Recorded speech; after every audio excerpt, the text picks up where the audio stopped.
Assalamualaikum dan salam sejahtera. Saya Nazri Kahar. Kini saya berada di Minda UKM, di kampus UKM Bangi. Kerana saya ingin menemubual seorang tokoh yang paling penting bergerak di belakang tabir untuk menggerakkan satu agenda besar berkaitan dengan ekonomi Bumiputera, dan pastinya pada minggu ini tumpuan akan beralih ke Putrajaya bagaimana Kongres Agenda Bumiputera 2024 akan berlangsung. Tetapi kita ingin tahu apakah perkara-perkara penting yang bakal dibincangkan dan mengapa agenda Bumiputera itu perlu terus disemarakkan, terus dibicarakan, bukan hanya dijadikan sebagai satu sisipan ataupun perkara-perkara pinggiran, tetapi perlu menjadi agenda nasional ataupun agenda kebangsaan. Jadi saya amat bertuah pada pagi ini di Minda UKM, orang kuat Minda UKM bersama saya, Prof. Tan Sri Datuk Seri Dr. Nur Azlan Ghazali, pengarah Institut Pembangunan dan juga Kemajuan Inklusif Malaysia ataupun Minda UKM. Terima kasih Prof kerana undang kami di lokasi yang indah di Minda UKM. Terima kasih. Saya rasa tempat yang sesuai untuk mendapat idea-idea baru dan juga idea-idea yang serga berkaitan dengan bidang kepakaran Prof. Prof, dalam hal kita membicarakan Kongres Ekonomi Bumiputera 2024, ramai yang skeptikal. Sejak sekian lama, seolah-olah agenda ini tidak menjadi perhatian pihak tertinggi kerajaan ataupun pihak tertinggi negara. Tetapi pada pertengahan tahun lalu apabila Perdana Menteri ke-10 membuat orang kata pengumuman bahawa pada awal tahun ini akan ada Kongres Ekonomi Bumiputera, ramai yang terpegun. Takkan kerajaan perpaduan, kerajaan madani ingin mengusulkan satu kongres besar utama agenda Bumiputera ini. Tetapi bagi secara peribadi Prof, mengapa kongres ini penting untuk disemarakkan, untuk dilestarikan dan tidak boleh dijadikan sebagai suatu yang kecil. Dia perlu menjadi suatu agenda yang besar, agenda semua pihak, bukan Bumiputera, orang Bumiputera dan seluruh rakyat untuk melihat perkara ini Prof. Betul, Raji. Basically, bila pengumuman ini dibuat semasa pembentangan kajian suara penggal, seingat saya tahun lepas, ramai sebenarnya yang macam terkejut. Ya. Saya menyimpulkan, pertama ialah kita nak ucap terima kasih dulu kepada Yang Amat Berhormat Perdana Menteri kerana beliau mencetuskan untuk kongres ni diadakan pada tahun ini, di awal tahun ini. Esoklah. Dan mungkin pada setengah pihak merasakan bahawa tajuk ini tidak relevan. Mungkin yang ada juga yang dah mula merasakan bahawa buang masa saja. Kerana sekian tahun kita membincangkan perkara ini. Tapi saya nak mengambil pandangan yang berbeza. Agenda pembangunan Bumiputera adalah agenda berperlembagaan. Anything di dalam perlembagaan negara ianya menjadi satu tanggungjawab negara, kerajaan dan juga rakyat untuk memastikan perkara itu dapat dilaksanakan dengan berjaya. Jadi kita bercakap tentang masyarakat Bumiputera ni hampir 70 ke 71% rakyat Malaysia. Mustahil negara ni boleh bergerak maju dan memberi kesejahteraan pada semua kalau 70% rakyat merasakan tidak. Okeylah, daripada 70% mungkin ada juga sebahagian yang dah berjaya. Daripada 20 berapa juta tu adalah yang dah berjaya. But still dalam analisis saya paling tidak 61% daripada masyarakat Bumiputera yang ada ni sebenarnya berada dalam keadaan yang kemungkinan mereka terperangkap. Jadi berarti ini penting kita kena melihat kepada data. 61% penduduk Malaysia yang bertaraf Bumiputera berada di negeri-negeri yang pertumbuhannya perlahan. Umumnya tidak banyak pelaburan berlaku, tidak ada kegiatan ekonomi, dan negeri-negeri ini juga adalah negeri-negeri yang tahap pendapatannya rendah. Jadi pertumbuhan rendah, pendapatan rendah. Dan yang lebih merisaukan ialah negeri ini juga merupakan negeri yang kadar kemiskinannya tinggi. Jadi berarti kalau seseorang itu berada di sekelilingnya pertumbuhan rendah, tidak banyak peluang pekerjaan, tak ada kemajuan sains teknologi, pendapatan rendah, masalah sosial tinggi dan juga kemiskinan, dibelenggu dengan kemiskinan, siapa-siapa sajalah yang duduk dalam keadaan ini, saya anggap dia berisiko terperangkap. Terperangkap. Jadi perkara itu masih ada lagi di Malaysia hari ini. Prof, apabila kita bercerita tentang agenda Bumiputera, ramai skeptikal berapa banyak lagi nak bagi pada Bumiputera. Dulu kita mengagung-agungkan dasar equity 30%, dah capai ke belum? Tetapi perbelanjaan ke arah itu berbilion ringgit sudah dilaburkan. Begitu juga dasar-dasar informatif yang lain berkaitan dengan kota perniagaan, pemilikan hartanah dan sebagainya, di mana datanya. Jadi ramai skeptikal kewajaran agenda pemerkasaan ekonomi Bumiputera ini dijadikan sebagai agenda nasional. Jadi apabila kerajaan, Perdana Menteri sendiri secara peribadi beberapa minggu lalu mengatakan bahawa tidak ada masalah penyertaan daripada bukan Bumiputera dalam kongres kali ini, ramai yang marah. Ini isu yang belum selesai, mengapa perlu diajak sama rakan-rakan bukan Bumiputera? Sedangkan ini berperlembagaan, kita bercerita tentang hak 153 dan sebagainya. Pandangan Prof? Dia itu satu mungkin saya sekali lagi nak merasakan bahawa bila mana Yang Berhormat Perdana Menteri menjemput, mengajak dan memberi ruang kepada bukan Bumiputera untuk turut sama, sebenarnya bukan saja dalam kongres ini, malahan bermula bertitik tolak daripada kongres ini dan kemungkinan di masa-masa akan datang untuk masyarakat pemimpin bukan Bumiputera juga turut sama. Bagi saya itu satu hala tuju dan arah yang baru. Selama ini kita menganggap ini sebagai agenda Bumiputera ialah agenda kita. Kita. Ya, maksudnya saya punya agenda lah. Kalau you bukan Bumiputera, you duduk jauh-jauh. Tapi saya rasa the fact dia menjadi satu perkara dalam perlembagaan 153 itu dan juga ada wasiat Raja-Raja Melayu dan sebagainya, sebenarnya agenda ini adalah agenda nasional. Agenda yang perlu digerakkan oleh semua orang dan tidak ada perlu nak berrahsia-rahsia ataupun berbincang di tepi-tepi. Sesama kita, Sebab tu saya kata agenda pembangunan Bumiputera kalau boleh letak di tengah-tengah meja di kabinet itu supaya semua orang melihat apa-apa portfolio yang kementerian dan sebagainya agensi jaga, apakah sumbangan dia dan peranan dia nak menjayakan ekonomi Bumiputera. Jadi we want that. Bagi saya hak non-bumis, contohnya kalau ada kemiskinan di kalangan masyarakat India, memang ada ada kemiskinan di kalangan masyarakat Cina, memang ada, bukan tak ada. Walaupun peratusannya kecil, tetapi mereka juga perlu ditangani. Sebab itu bagi saya, kalaulah kita menangani kemiskinan Bumiputera, tidak semestinya kita melepas tanggungjawab kepada kemiskinan masyarakat India dan Cina. Kalaupun kita nak membangunkan Bumiputera, bukan bererti kita mengambil hak orang lain. Bagi saya yang lebih penting ialah mengukuhkan daya saing, kekuatan, keilmuan, keusahawanan kita. Sebab tu isu 30% equity ni, saya ingat kalau di awal-awal usia muda dululah, yang dengar Bumiputera apa, Bumiputera 30%. Semuanya 30%. Jadi saya terasa 30% ni tidak memberi satu terjemahan yang bermakna dalam konteks pembangunan Bumiputera yang mampan. Saya selalu menyebut, saya kata kalau yang saya hendakkan adalah kereta Rolls Royce, tapi saya tak tahu nak pandu, nak guna kereta Rolls Royce. Susah tu. Jadi apa maknanya? Kemungkinan bagi pada saya yang saya fikir ialah jual balik. Jadi kemungkinan minta maaf. Ini yang kemungkinan berlaku. Bila mana kita menumpu hanya kepada hak equity tanpa ada keupayaan, kekuatan, daya saing, pengetahuan, kemahiran untuk mengembangkan lagi equity itu, jadi kita berisiko bahawa matlamat itu tak boleh tercapai. Dan memang kalau 30% itu tak tercapai. Tapi kalau kita melihat kepada aspek-aspek lain yang lebih menekankan kepada keupayaan, daya saing, keilmuan, keusahawanan, mungkin itu cara untuk kita bergerak di masa akan datang. Prof, tadi Prof ada menyatakan bahawa isu Bumiputera ini sudah ada landasannya ataupun latarnya yang jelas sejak kita merdeka dahulu ataupun apabila kita mencapai kemerdekaan. Kerana lanskap demografi Malaysia ini termasuk Sabah dan Sarawak, ia dalam istilah ekonomi Prof mengatakan kegagalan pasaran.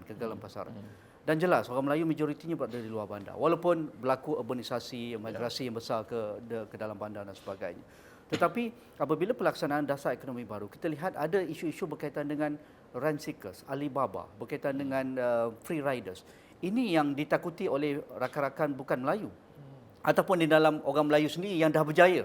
Mereka berasa, alah orang Melayu ni dipayungi akhirnya dijual kepada orang lain. Jadi adakah ini juga perlu diangkat dalam kongres kali ini, isu rent seekers, isu Alibaba ataupun free riders ini yang menyebabkan terbantut usaha-usaha kerajaan sejak sekian lama, ataupun bagaimana kita nak mengatasi isu ini? Ya, memang betul. Tak dapat kita nafikan, kita selalu dengar dan malahan dah menjadi satu stereotyping. Bila orang Bumiputera berjaya, ini mestilah Alibaba ni. Kalau orang Bumiputera berjaya, ini pakai hak dia saja sebagainya. Dan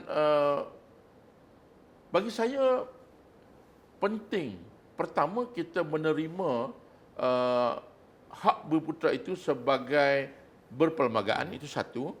Tetapi bagaimana kita melaksanakannya juga ada satu perkara lagi yang penting. Saya harap dalam kongres ini perkara ini akan diangkat dan disebut. Dalam kajian separuh penggal telah dinyatakan akan diperkenalkan contohnya Akta Rent Seekers. Jadi untuk mengelakkan abusive act lah, manipulation, yang maksudnya lesen dia hanyalah dia Bumiputera. Tetapi dia tak tahu nak buat, dia tak ada kemahiran, dia tak ada ilmu, modal, tak ada minat pun. Jadi berarti kalau macam tu, saya rasa orang Bumiputera pun tak suka. Jadi semua orang tidak suka dengan tindakan-tindakan rent seekers yang tidak bermoral. Semua orang tidak suka dengan rasuah, dengan pecah amanah, dengan ketirisan. Semua kita, Bumiputera, non-Bumiputera sama saja. We hate that kind of attitude. Jadi penting bagi saya dalam kongres ini juga digariskan bagaimana caranya untuk kita melaksanakan polisi ini dan tidak membuka ruang untuk berlakunya manipulatifnya behavior itu.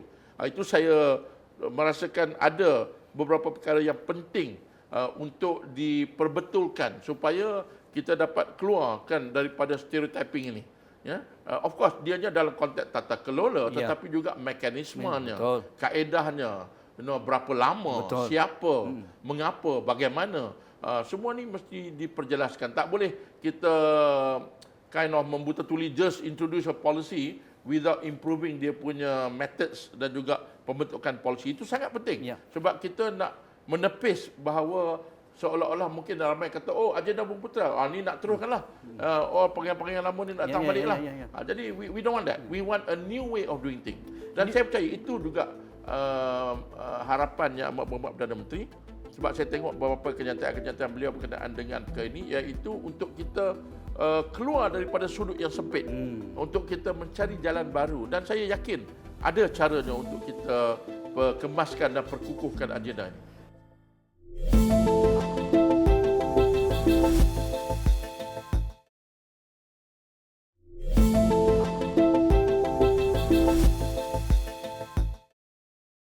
Isu affirmative action atau tindakan afirmatif ini dilihat sebagai suatu yang konservatif ataupun suatu yang memihak kepada satu kaum ataupun etnik. Tetapi dalam ekonomi polisi pun ataupun pengajian ekonomi pun Prof mengatakan bahawa di mana-mana perlu ada affirmative action, tetapi perlu ada direktif ataupun matlamat untuk intervene, itu cara yang jelas.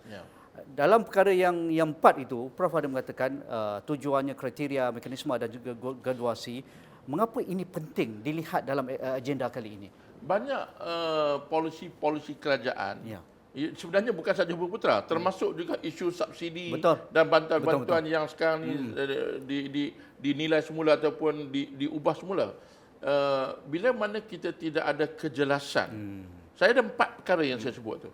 Pertama, semua polisi afirmatif. Kena ingat, polisi afirmatif ini, dia mudah cerita ialah untuk menangani kumpulan masyarakat dan wilayah yang terpinggir akibat daripada pembangunan, akibat daripada kegagalan pasaran.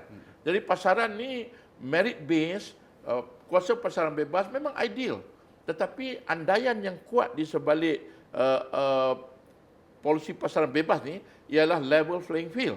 Jadi sebab tu saya selalu kata, kalau seorang pelajar yang dihidup dalam keluarga yang berpendidikan tinggi, segala kemudahan ada, hawa dingin, ada pemandu, ada tuition dan sebagainya, hidup di kawasan pendapatan tinggi, katalah di Kuala Lumpur ni, berbanding dengan seorang pelajar yang duduk di Jeli, di kawasan airnya tak ada, sekolahnya jauh dan mungkin setengahnya elektrik pun tak ada kalau di Sabah dan Sarawak.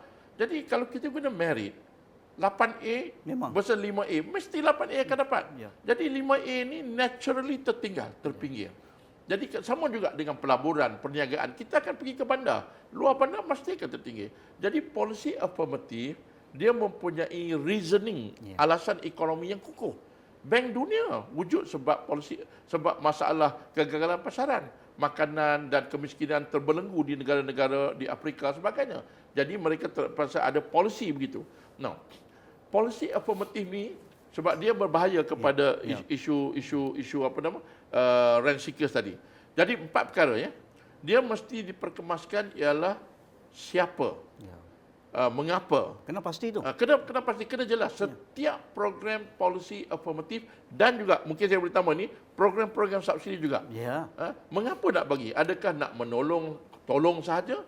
Adakah membantu dia supaya keluar daripada program itu? Adakah untuk bagi dia berupaya meneroka pasaran antarabangsa? Adakah untuk membolehkan dia menggunakan teknologi baru? Jadi mengapa? Sebab at the end, kita kena mengukur matlamat policy affirmative itu. Berjaya atau tidak. Keduanya, siapa? Isu identification ini penting. Adakah berdasarkan pendapatan, adakah berdasarkan pekerjaan, ataupun penempatan di mana mereka berada. Ketiga, mekanisme, kaedah pemberian itu.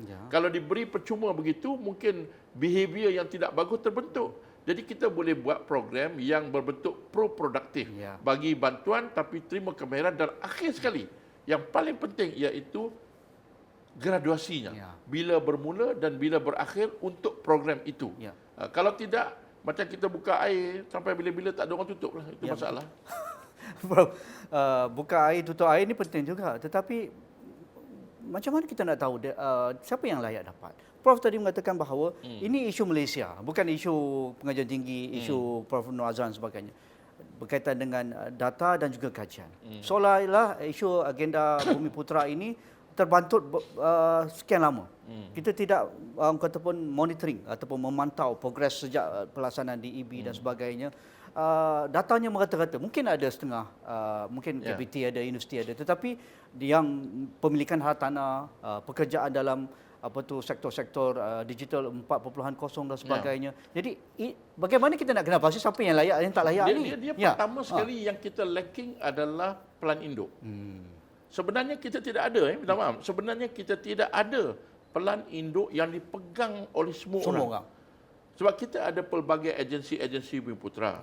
Dan ada juga agensi walaupun bukan Bumi Putera, universiti, perindustrian, SME dan pelbagai lagi logistik, Kementerian Pertanian dan sebagainya, MOSTI, Sains dan Teknologi. Dia bukan agensi Bumi Putera, agensi negara, tetapi dia perlu tahu bagaimanakah Bumi Putera harus digerakkan dalam portfolio masing-masing. Jadi kita tidak ada pelan induk yang boleh dipegang semua. Sebab itu saya merasakan perlu ada satu pelan induk. Execution boleh dibuat oleh banyak agensi dan kementerian. Sama ada agensi Bumi Putera ataupun tidak. Tetapi kena ada pelan induk. Keduanya kena ada pasukan berdedikasi. Dedicated sekretariat. Sekretariat ada yang punca kuasa ni. Yang ada punca kuasa, dia boleh memanggil, dia boleh bertemu secara berkala. Dia memantau pelaksanaan, dia memantau progres, menangani halangan-halangan pelaksanaan. Kita tak ada, Prof? Tidak ada yang induk, itu masalahnya. Jadi masing-masing dengan silo dengan portfolio masing-masing. Jadi berarti dan yang paling penting sebenarnya, it's not academic, kita sebenarnya tidak mendalami permasalahan-permasalahan Bumi Putera yang membentuk polisi yang dipanggil evidence based. Maksudnya kalau kita nak buat satu polisi, sebab apa? Jadi kita tidak ada mendalami, kita tidak ada penyelidikan, gagasan penyelidikan Bumi Putera. Kita tak tahu nilai-nilai Bumi Putera hari ini dan juga tahun 70-an dan hari ini. Berbeza. Hari ini anak muda Bumi Putera mungkin berfikiran berbeza. Jadi value system kita tak tahu. Kita tidak ada maklumat yang terperinci tentang pelibatan Bumi Putera dalam sektor-sektor ekonomi. Jadi bila kita nak buat satu tindakan, nak buat satu polisi dan kajian, kita have a problem. Bagi saya amat merasainya.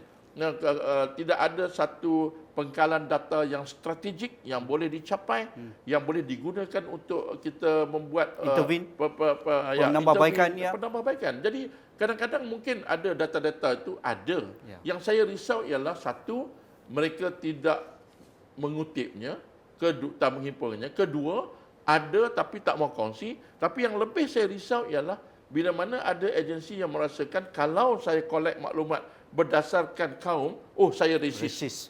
Itu berat tu. Sebab kalau tidak macam mana kita nak buat cadangan dan polisi yang baik. Jadi bagi saya amat merasakan penting ada satu pusat kajian pembangunan Bumi Putera dan yang menghimpun ada pengkalan data. In fact, Tuan Haji, actually 2 hari lepas di Kementerian Pengajian Tinggi, Datuk Seri Raja Zamri Kadir telah buat di peringkat universiti, kita telah buat satu bengkel tentang Bumi Putera di IPT dan ada resolusi yang dikemukakan oleh Naib Chancellor, dan satu daripadanya ialah untuk menubuhkan pusat kajian pembangunan Bumi Putera ini, tapi sifatnya berbeza. Dia bukan duduk di satu universiti, dia mempunyai jaringan.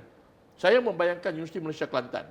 Mereka kuat keusahawanan. Mereka sepatutnya mempunyai detail dan memahami tentang keusahawanan Bumi Putera. IKS, Micro, UPSI, Universiti Perguruan Sultan Idris, mereka pendidikan, mereka patutnya ada kedalaman. Universiti yang M.Tun ini dia TVET. Jadi di mana Bumi Putera dalam TVET? Arah mana nak pergi? Siapa nak buat? Apa nak buat? Jadi kita mengharapkan dengan adanya kajian dan pengkalan data yang sebegini, isu ini dengan adanya sekretariat, dia isu agenda ataupun agenda pembangunan Bumi Putera dia tidak bermusim.